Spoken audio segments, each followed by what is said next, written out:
I woke up early in the morning to prepare for my graduation ceremony. As I looked at the list of people I had to invite, I realized that I had already asked everyone, including my friends and enemies, to come to the ceremony. I set my alarm, indicating that it was time to start getting ready. I was happy to learn that the university had a gowns optional policy, but I wasn't thrilled about having to pay $50 for a cheap piece of nylon. I had been used to hiding behind locked doors for years, and it had finally paid off. Yesterday, I drove hundreds of miles to a city where nobody knew me.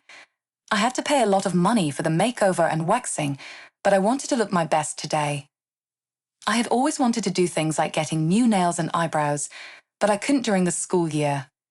When I finally got out of the shower, I felt my smooth and hairless face. Electrolysis had finally gotten rid of my horrible beard. It had been a lot of work to find the right doctoral candidate. 2 years ago, I agreed to be a test subject for a study on hormones. Tina was almost done with her thesis, and she was very likely to get her PhD in biochemistry. But for almost 2 years, I had to dress like I was fat to hide the fact that I was getting thinner. I couldn't participate in sports or swimming, but today's end was worth waiting for. I put on a silk chemise and a light corset.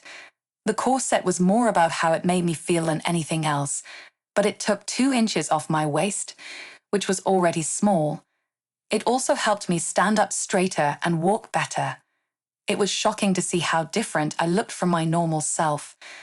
I was so happy to never have to wear the extra padding I had been using to hide my secret. After putting on my stockings, I put on my knee-high dress boots, and finally, the formal attire for my graduation.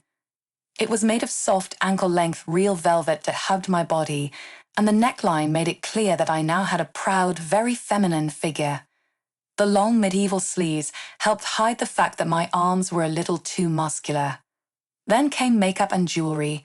I had gotten a lot of flack for having my ears pierced twice and always wearing big rings. Today, I wore geometric bracelets that were almost as long as my shoulders. They went with the bracelets and necklace I had made out of silver and agate. It was sensual but also proper. I smiled as I finally put my wig on. This was the one change I didn't like as much as the others. Even though hormones had stopped the hair loss, there was no way to deny my genetic background. My hair was long and in good shape, but the top was way too thin. With the help of a crochet hook, a few bobby pins, and special clips, the wig was in place for good. After 10 minutes, the story was well told by my mirror. Dirk was gone for good. The fat, strange, and shy student standing 5'11" in her heels was a striking Alice, who I really am. I changed my mind and looked for flaws. I was too big-boned to win a beauty contest, but a tall, slim woman looked back at me.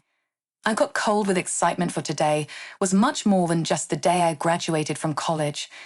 I was getting out of the habit of telling lies all my life when. I went to get my shoulder bag and made sure that the copies of my court documents that had been notarized were inside. On Friday, a superior court judge in the state capital granted my request to change my name and gender. I changed my name to Alice Wilker. Dirk Wilker is no longer around. The death of a soul that had been through a lot went unnoticed in the flow of life. I carefully put the cap in a carrier after taking it from my dresser. I drove carefully to the gym where the graduation was held. I knew my dad and most of my other family members would be there, as would a lot of the other people who had teased me for being quiet and kind. It was going to be a big surprise for all of them. I wondered for a moment if I would be able to handle the noise that followed. Jerry and Betsy were waiting for me when I pulled my Jeep into one of the spots set aside for graduating students. They looked at me as I got out of the car holding my shoulder bag and hat carrier nervously. "My God, Dirk, you're gorgeous." I gave Betsy a big grin. On Friday, Dirk died. From now on, everyone will call me Alice. Betsy took a thin nylon cloak out of a bag and put it on. As promised, here's your disguise. When I wore the cloak, my face was hard to see, and they all agreed that no one would be able to figure out who I was. Since the rehearsals were 2 days before the ceremony, no one would know that fat old Dirk had changed until the ceremony began. At least this year, The undergraduate graduation was held on its own, so everyone had a place to sit. From the side of the stage, I could see more and more people coming in. I saw my dad. Julia was with him. She was the mean aunt who had made my life hard after my mother died. I let out an evil chuckle. She'd had told me over and over that I was weak and ashamed to my mother's family name. I went to the front of the honors row to sit down. Coral was flying around, making sure everything was in order. He looked like a moth that had been burned by a candle when he saw me with a hood on. He looked surprised, but another emergency took his attention away. After the national anthem, Coral gave the required speech about how proud he was of today's graduates. He then gave the podium to the valedictorian. Thaddeus was a great speaker, but he didn't talk for more than 5 minutes. The doctoral candidates were then told about the news and given presentations. I told myself I'd come back next spring to watch Tina graduate, but that part was over too quickly, and I got more and more nervous. Coral thanked everyone and then gave out the degrees. He then gave the master's candidates an opening speech. As he got close to the end, I began to shake. We're proud that this year a number of students have earned summer laud. As is our tradition, the student who graduates with the best grades will give a short speech honoring this year's master's candidates. The student will be chosen by the deans from this group. He turned around and looked where I was sitting. Dirk Wilker stood out by finishing 3 master's programs at the same time, all of which were laud. This is only the 5th time in the school's history that a student has reached this high of a goal. So it gives me great pleasure to introduce Dirk Wilker, who was the speaker for this master's class. As I took off the cloak and walked up to the podium, I corrected Coral. Excuse me, Coral. Dirk Wilker is gone. From now on, everyone will call me Alice Wilker. I was shaking like a leaf as I shook Coral's hand and turned to face the crowd. His eyes were wide open. Thanks for the great introduction, Coral. Over the PA system, my soft, low voice reached the shocked crowd. Alice Wilker is my name, whom you knew as Dirk Wilker until Friday. Because today is more than just my last day in these holy halls, it is my graduation from a life of hiding, being afraid of being persecuted, and being a woman stuck in a man's body. Coral didn't know about my change. I'm the only one who chose today to tell the world who I really am, but this event is not my place to speak. The fact that we, the Master's Program graduates, have overcome the many challenges we faced on the way to our goals is a sign to everyone. There are no master's degrees given out of kindness in this country. Graduation shows everyone that we have done well. Honors are just another way of recognizing the success that some of us have been lucky enough to achieve. And awards only show what you've done well. There is no way to measure how hard each student works. We can only say individually and as a group that we did our best when we look ourselves.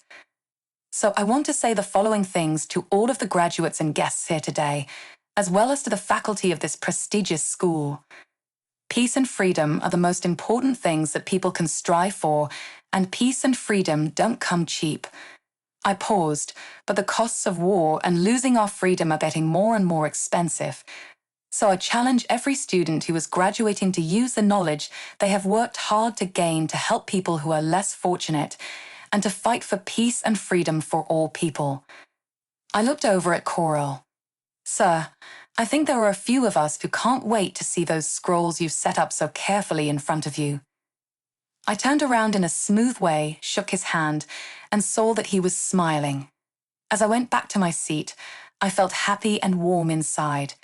Coral didn't give any more speeches. Instead, he signaled to his assistants and had them start reading the names from each scroll. When he started, I almost died. Alice Bethany Richards, Master of Science in Planning for Communities, Master of Science Education and Adult Education, Master of Arts in Education Special Subjects Gender Diversity in Education. I was able to get close enough to get the scrolls. He stopped me from leaving the center of attention. I have one more thing to say. Alice didn't know it, but yesterday the Board of Regents agreed with a suggestion. He was looking at me. Alice, on behalf of the Regents, myself, and Dr. Vicente, I want to use this brief moment to tell everyone that you have been accepted into the university's doctoral program in education and have been given a full Regent scholarship to help you do this hard work. Congratulations. He shook my hand again, and I had just enough time to get to my seat before it started to rain. Not only did I cry, but so did others. Anna Lee, who graduated second, passed out when she heard she could join the College of Mathematics doctoral program. When Becky and then Jerry got their psychology degrees, I stood and cheered. At the end of the graduation ceremony, we were sent off to loud cheers.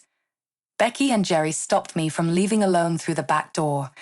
Alice, you made us promise not to let you run off, so you're going to the party with us. No one can take what you have done away from you personally or in school. You are the butterfly today, so get ready to take flight.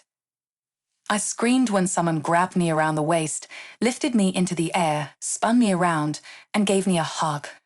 My friends were getting ready to fight when my big attacker helped me stand up. Gunter, please don't scare me like that, I said. You look a lot better as Alice, and congratulations. Just in case, no one else has told you yet. He looked me over.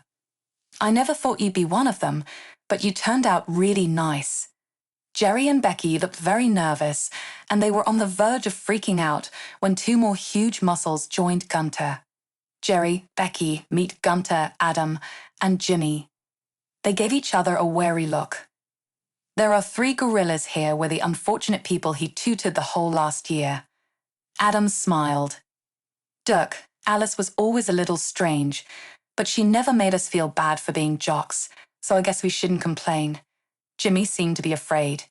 Jimmy, I'm not contagious. I'm not sure if I should congratulate you or ask you out on a date. I gave him a hug. Alice, we need to get you to the wedding reception. Becky pulled me toward the main floor of the gym. And you 3 are welcome to help because there are a lot of people out there who are going to be mean to Alice. All 3 big guys were happy. 2 of my closest friends and 3 people I didn't know well were with me. I prayed that everyone else would be as kind as they were.